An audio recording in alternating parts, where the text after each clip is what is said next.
ഞാൻ നടത്തിയ ഒരു ഡൈവോഴ്സ് കേസിൻ്റെ റീസൺ കേൾക്കണോ നിങ്ങൾക്ക്? ഡൈവേഴ്സ് ആയില്ല കേട്ടോ, അതാദ്യമേ പറയാം. ഞാൻ അധികവും ഡൈവേഴ്സ് ആക്കാതെ നോക്കുന്ന ആളാണ്, അതുകൊണ്ടായില്ല. അല്ലെങ്കിൽ ആയേനെ അത്.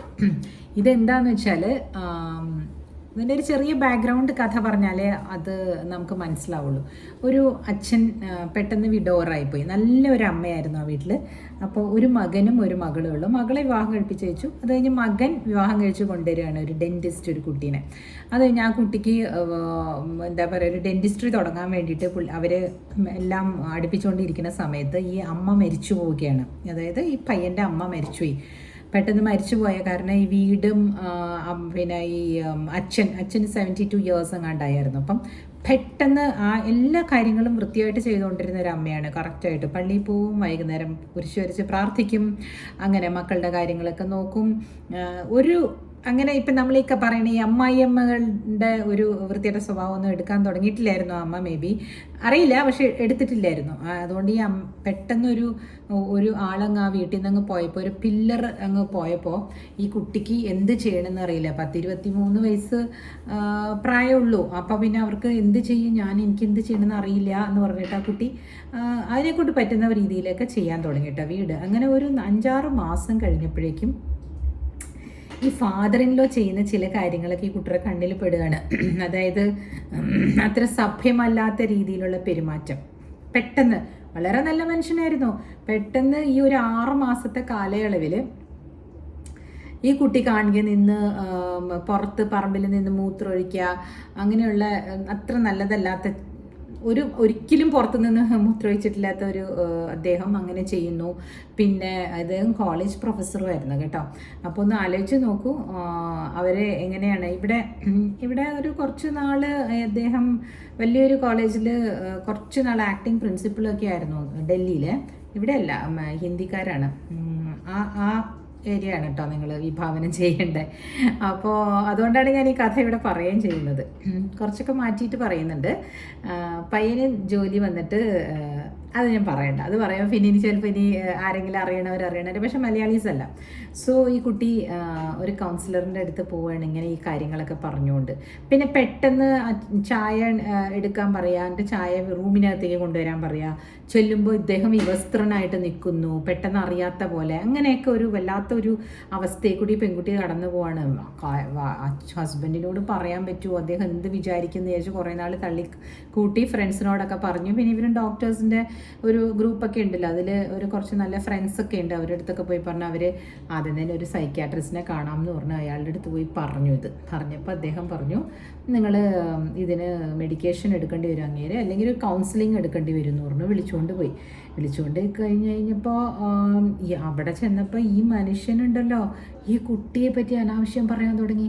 ആ കുട്ടി ആവശ്യമില്ലാണ്ട് ഇയാളെ പ്രകോപിപ്പിക്കുന്നു. What will you say for that? പ്രകോപിപ്പിക്കുകയല്ല, എന്തായാലും പറയാം, അത് ഇപ്പോൾ എന്താ പറയുക, എനിക്ക് ആ പേര് കിട്ടുന്നില്ല.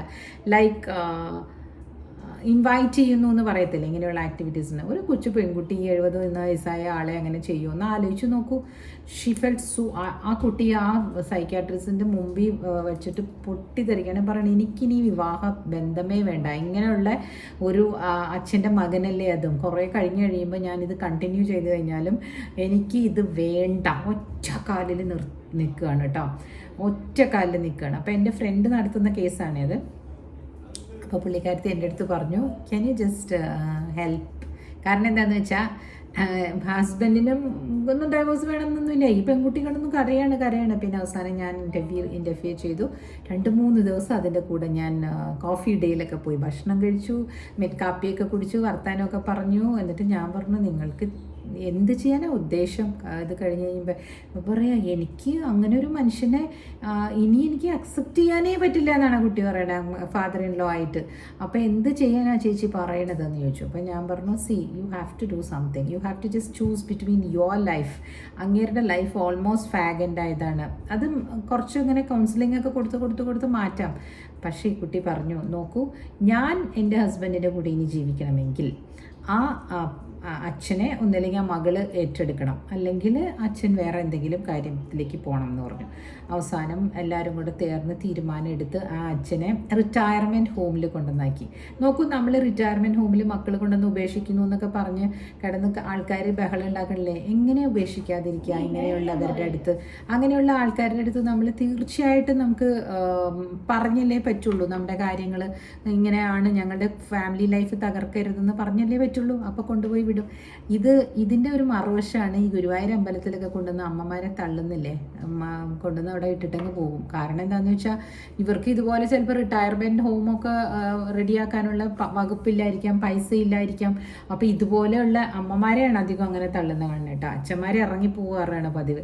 അപ്പോൾ ഇതിനൊക്കെ ഒരു അറുതി വരുത്താൻ വേണ്ടിയിട്ടേ ഒരു കൗൺസിലിങ്ങും ഇപ്പോൾ അവർ ക്രിസ്ത്യൻസ് ആയിരുന്നില്ലേ, അവർക്ക് അവരുടെ സഭയിലുള്ള അച്ഛൻ്റെ അടുത്ത് പോയിട്ട് ഒരു കൗൺസിലിംഗ് ഒക്കെ എടുക്കാമായിരുന്നല്ലോ ആ പപ്പയ്ക്ക്. അങ്ങനെയായിരുന്നെങ്കിൽ ഈ ഫാമിലി ഇങ്ങനെ വേർതിരിഞ്ഞ് പോകത്തില്ലായിരുന്നു അല്ലേ. ലൈക്ക് ബിക്കോസ് ആ കുട്ടീനെ ഒട്ടും കുറ്റം പറയാൻ പറ്റത്തില്ല. നമ്മൾ ആരെങ്കിലും ഇങ്ങനത്തെ അച്ഛന്മാരെ നമ്മൾ അഡ്ജസ്റ്റ് ചെയ്യുമോ? ആ അമ്മ അങ്ങോട്ട് പെട്ടെന്ന് മരിച്ചു പോയപ്പോഴേ ഇദ്ദേഹത്തിന് ഒരു വോഗ് ഫീലിംഗ് വന്നിട്ടുണ്ടാവും. ഒരാളല്ലേ അങ്ങോട്ട് മാറിയത്, പെട്ടെന്നല്ലേ അതൊക്കെ സംഭവിക്കുന്നത്. അത് കുറേ വയസ്സായി അധികം എന്താ പറയുക പറ്റാതെ ആയിട്ടാണ് മരിച്ചു പോകണമെങ്കിൽ പിന്നെയും മനസ്സിലാക്കാം. അല്ലെങ്കിൽ അവർക്ക് ആ ഒരാളുടെ ഇത് ഏത് തരത്തിലാണ് അവർ റിയാക്ട് ചെയ്യുക, ആ ഒരു പാർട്ട്ണറുടെ വിയോഗം എന്ന് പറയാൻ പറ്റില്ല. പിന്നെ ഒരു അമ്മ എന്ന് പറയുമ്പോഴേ ഒരു വീടിന് ഇപ്പം നമ്മൾ മദർ ഇൻ ലോസിന് ഞാൻ കുറേ കാര്യങ്ങളിൽ മദർ ഇൻ ലോസിൻ്റെ കാര്യങ്ങൾ പറഞ്ഞിട്ട് ഞാൻ പറഞ്ഞു അല്ലേ, എന്ത് ബുദ്ധിമുട്ടാണ് അവരെ കൊണ്ടുവന്നത്. പക്ഷേ അവരുടെ ആ ചില അമ്മമാരില്ലാതെ ആകുമ്പോഴുള്ള ആ ഒരു എന്താ പറയണ ഒരു വാക്യൂം അത് നികത്താൻ ആർക്കും സാധിക്കില്ല. ഞാൻ അറിയുന്ന വേറൊരു ഫാമിലി കേട്ടോ, ആ ഫാമിലിയിലെ അച്ഛനും ഇതുപോലെ പറഞ്ഞു എനിക്ക് വിവാഹം കഴിക്കണം. മക്കൾ രണ്ടുപേരും പുറത്താ. അപ്പോൾ അച്ഛൻ പറഞ്ഞു ഞാൻ ഒറ്റയ്ക്ക് ജീവിക്കുകയാണ്, എനിക്ക് പറ്റില്ല ഇങ്ങനെ ഒറ്റയ്ക്ക് ജീവിക്കാനായിട്ട്, നിങ്ങളൊക്കെ വല്ലപ്പോഴേ വരുള്ളൂ, എനിക്ക് വേറെ രണ്ടാമത് കല്യാണം കഴിക്കണം എന്ന് പറഞ്ഞു. ഈ മക്കൾ അദ്ദേഹത്തിന് എന്തോ 75 വയസ്സെങ്ങാണ്ടാണ്. അപ്പോൾ മക്കൾ ചോദിക്കുകയാണ്, മക്കളുടെ മനസ്സിൽ കൂടി പോയത് എന്താണെന്നറിയോ, ഈ അച്ഛൻ്റെയും അമ്മയുടെയും ആകെ കൂടെ കുറച്ച് സ്വത്തുള്ളതും കൂടെ ഇനി വരുന്ന രണ്ടാനമ്മയ്ക്ക് കൊടുക്കണ്ടേ. അവർ സമ്മതിച്ചില്ല. എന്തൊരു സ്വാർത്ഥരാണെന്ന് നോക്കൂ. അങ്ങനെ സ്വാർത്ഥമതികളായിട്ടുള്ള അച്ഛനമ്മമാർ അല്ല മക്കളും ഉണ്ട്, മനസ്സിലായോ? അപ്പോൾ അദ്ദേഹത്തിന് ഒരു വിവാഹം കഴിക്കണം എന്നാണെങ്കിൽ അദ്ദേഹത്തിന് അതിനുള്ള സാമ്പത്തികം ഉണ്ടെങ്കിൽ കഴിക്കാം. പക്ഷെ അതിനും മക്കൾ ചിലവിന് കൊടുക്കണം എന്ന് പറഞ്ഞാൽ അത് ശരിയാവില്ല കേട്ടോ. കാരണം എന്താണെന്ന് വെച്ചാൽ ചില ആളുകൾ പറയുകയില്ല എനിക്ക് കല്യാണം കഴിക്കണം, നിങ്ങൾ ഇത്ര മാസം ഇങ്ങനെ തരണം എന്ന് പറയും. അവർക്ക് മക്കൾക്ക് കൊടുക്കാൻ കുറേ സ്വത്തൊക്കെ ഉണ്ടെങ്കിൽ അത് കറക്റ്റ്, കുറേ സ്വത്തുക്കളൊക്കെ മേടിച്ചിട്ട് ഇതെല്ലാം നിങ്ങൾക്കുള്ളതാണ്, എനിക്കും ഭാര്യയ്ക്കും നിങ്ങൾ മാസം അയച്ചു തരണം, ഇത് ചെറിയൊരു പങ്ക് ഞാൻ അവർക്ക് കൊടുക്കും എന്നൊക്കെ പറഞ്ഞ് അയാൾ ഉണ്ടാക്കിയതിൽ നിന്നും ആണെങ്കിൽ ഓക്കെ. ബട്ട് സ്റ്റിൽ മക്കളെ കൊണ്ട് നിങ്ങൾ ഒരുപാട് പണിയെടുപ്പിച്ചിട്ട് അല്ലെങ്കിൽ മക്കളുടെ എന്താ പറയുക ഇൻകമിൽ നിന്നും രണ്ടാം ഭാര്യയ്ക്കും കൊടുക്കണം എന്ന് പറയുന്നത് അത്ര ശരിയുള്ള കാര്യമല്ല. പക്ഷേ അതിന് മറുപുറമുണ്ട്. ആ അച്ഛന് കുറേ സ്വത്തുക്കളൊക്കെ ഉണ്ട്, കുറേ കാര്യങ്ങളുണ്ട്, മക്കൾക്ക് വേണ്ടിയാണ് അത് വെച്ചിരിക്കുന്നതെങ്കിൽ definitely you have to do that. ഒന്നും നോക്കാതെ ഇരിക്കരുത്. അത് എല്ലാം ഇങ്ങനെ പറയുമ്പോൾ ഒരൊറ്റ പ്ലാറ്ററിൽ നമുക്ക് സൊല്യൂഷൻ തരാൻ പറ്റില്ല. കാരണം each circumstances of each family it will be entirely different. അപ്പോൾ ഒരു particular formula will not fit into all families കേട്ടോ. അപ്പോൾ ആദ്യം പറഞ്ഞ അച്ഛൻ ഒരിക്കലും അങ്ങനെ ഒരു ചീത്ത മനുഷ്യനായിട്ട് ജീവിച്ചിട്ടില്ലാത്ത ആളുടെ സ്വഭാവം പെട്ടെന്ന് മാറി. പിന്നീട് ഞാൻ രണ്ടാമത് പറഞ്ഞ കഥയിൽ അച്ഛന് സഹിക്കാനേ പറ്റത്തില്ല ഈ ലോൺലിനെസ് എന്ന് പറഞ്ഞിട്ട് അദ്ദേഹം കല്യാണം കഴിക്കണമെന്ന് പറഞ്ഞു. പിന്നെ വേറൊരു കുറച്ചുകൂടി ചെറുപ്പക്കാരനായിട്ടുള്ള അച്ഛൻ പറഞ്ഞു നിങ്ങൾ എനിക്ക് മന്ത്ലി വൈഫിനും കൂടെ അയച്ചു തരണം എന്ന് പറഞ്ഞു. So these are all intricate. അപ്പോൾ കുട്ടികൾ ഈ പറഞ്ഞ ന്യൂ ജനറേഷൻ അല്ലെങ്കിൽ നമ്മുടെ നെക്സ്റ്റ് ജനറേഷൻ ആയിട്ടുള്ള പുതിയതായിട്ട് ജീവിതം തുടങ്ങുന്ന അവർക്ക് എത്രമാത്രം ഭാരമാണല്ലേ വരുത്തി വെക്കുന്നത്. ഒരു ആള് ഇതുപോലെ അവസാനം ആ കുട്ടി എന്നിട്ട് അയാളെ കൊണ്ടുവന്ന് അവിടെ ആക്കി കഴിഞ്ഞാൽ അവർ ക്ലിനിക്കൊക്കെ ഇട്ട് അവർ നല്ലപോലെ ജീവിക്കുന്നുണ്ട്. ഇടയ്ക്കിടയ്ക്ക് ആ മകൻ പോയി കാണും. ഇപ്പോഴും അദ്ദേഹം നല്ലപോലെയൊക്കെയാണ്. ഇപ്പോഴും ആ ട്രേറ്റ്സ് ഒക്കെ കുറച്ചുണ്ട് പറഞ്ഞു. എന്നാലും കൗൺസിലിങ്ങിനും അച്ഛന്മാരൊക്കെ വന്ന് എപ്പോഴും പ്രാർത്ഥനയൊക്കെ കൊടുക്കുന്നുണ്ട്. കാരണം അദ്ദേഹത്തിന് സ്ത്രീകളുമായിട്ട് ഇടപഴകാൻ പറ്റുന്നില്ല അത്ര. അതെന്തോ ഒരു സൈക്കോളജിക്കൽ പ്രോബ്ലമാണ്. അത് ഡോക്ടേഴ്സിനെ അറിയാവുള്ളത് എന്താണെന്ന്. സൈക്യാട്രിക് ട്രീറ്റ്മെൻ്റ് ഒക്കെ എടുക്കുന്നുണ്ട് പുള്ളി. പിന്നെ നല്ല ആരോഗ്യവുമുള്ള മനുഷ്യനാണ്. അതൊക്കെ ഉണ്ടാവും റീസൺ. പിന്നെ ഒരു കാര്യം എന്താണെന്ന് വെച്ചാൽ ഒരുപാട് നമ്മൾ നമ്മുടെ എക്സ്റ്റെൻഡഡ് ഫാമിലിയുടെ പ്രോബ്ലംസ് കൊണ്ട് നമ്മുടെ വീട്ടിലേക്ക് പ്രശ്നങ്ങൾ ഉണ്ടാക്കാൻ ശ്രമിക്കരുത്. ഫോർ എക്സാമ്പിൾ, അമ്മായിയമ്മയും മരുമോളും തമ്മിൽ നല്ല വഴക്കുള്ള ചില വീടുകളൊക്കെ ഉണ്ടാവും. വഴക്ക് പറഞ്ഞാൽ വേർബൽ സ്പാറ്റൊക്കെ സംഭവിച്ചു കഴിഞ്ഞിട്ട് പിന്നെ അടുത്ത ദിവസം ഒന്നും നടക്കാത്ത പോലെ അമ്മായിയമ്മ വന്ന് സംസാരിക്കും. അപ്പം മരുമകൾക്ക് ചിലപ്പോൾ തിരിച്ചു പോയി അവരുടെ അടുത്ത് മിണ്ടാൻ ഇഷ്ടമുണ്ടാവില്ല. അപ്പോൾ ഹസ്ബൻഡ് പറയും, അങ്ങ് മിണ്ട്, ഓ എന്തായിരിക്കുന്നത്. നോ, അതൊരു സെൽഫ് റെസ്പെക്റ്റ് ഇല്ലായ്മയാണ് ആ സ്ത്രീക്ക്. അവർ പറയുന്നത് എന്താണെന്ന് അറിയാമോ, ഞാൻ എന്തിനു പോയി മിണ്ടണം, ഞാനൊരു തെറ്റും ചെയ്തിട്ടില്ല. അങ്ങനെയുള്ള എൻ്റെ അടുത്ത് ബഹളം ഉണ്ടാക്കിയിട്ട് ഞാൻ എല്ലാം ചെയ്തു കൊടുത്തിട്ട് why I have to go and bend before your mother, ഇങ്ങനെയുള്ള ക്വസ്റ്റ്യൻസ്. ആ ഒരു ക്വസ്റ്റ്യനിൽ നിന്ന് 15 ക്വസ്റ്റ്യൻസ് ഉണ്ടായി വലിയൊരു ഷണ്ടയായിട്ടൊക്കെ ഫാമിലിയിൽ പ്രോബ്ലം ഉണ്ടായിക്കൊണ്ടേയിരിക്കും. അതിലൊരു ആൾ പറയണേ, ഓ എൻ്റെ വൈഫും എൻ്റെ അമ്മയും തമ്മിൽ എപ്പോഴും വഴക്കായി, എനിക്ക് ജോലി ചെയ്യാനായിട്ടുള്ള ഒരു അറ്റ്മോസ്ഫിയറാണ് വേണ്ടത്. എനിക്ക് എൻ്റെ ജോലി വളരെ ഇഷ്ടമാണ്. ഞാൻ അതിൽ നിന്നും ഒരു എമൗണ്ട് ഇവർക്ക് രണ്ടുപേർക്കും വീതിച്ച് കൊടുത്തേക്കാം.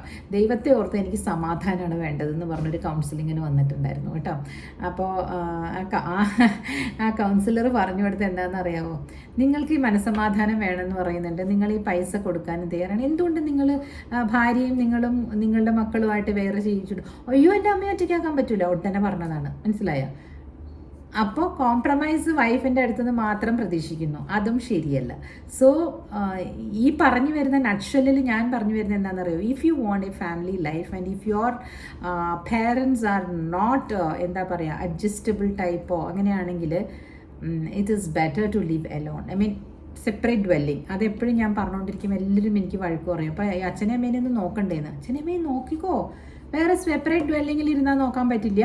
U can come while vacations വരാം, വീക്കെൻഡ്സ് വരാം, അല്ലെങ്കിൽ അതിന് വേണ്ടി ടൈം ഉണ്ടാക്കിയിട്ട് അച്ഛനമ്മയും വിസിറ്റ് ചെയ്യാം അല്ലേ. അവർക്ക് ഒരാൾ ആയി പോകുമ്പോഴാണ് ഈ പ്രശ്നങ്ങൾ പിന്നെയും ഉടലെടുക്കുന്നത്. ആ ഒരാൾ തന്നെയാകുമ്പോഴുള്ള അവസ്ഥയിൽ you have to find out a domestic help അല്ലെങ്കിൽ ഫുൾ ടൈം ഹെൽപ്പ്. ഒത്തിരി പേരെ എനിക്കറിയാം.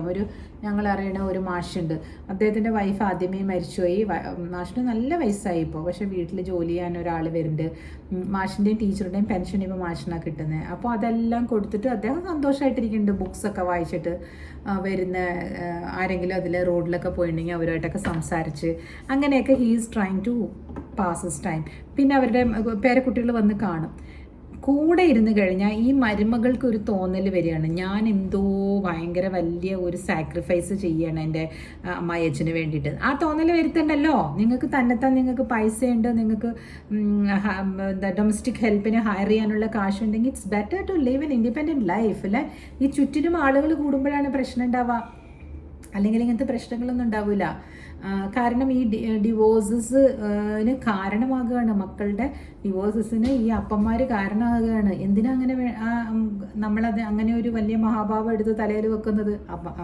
ചില കാര്യങ്ങളിൽ ഞാൻ പറഞ്ഞില്ലേ അമ്മായിയമ്മമാരായിരുന്നു കാരണം. പക്ഷേ ഈ അപ്പന്മാരുടെ ഈ കാര്യം 2-3 പറയാമെന്ന് വിചാരിച്ചാണ് ഞാൻ ഈ വീഡിയോ ആയിട്ട് വന്നത് കേട്ടോ. So you should be very careful.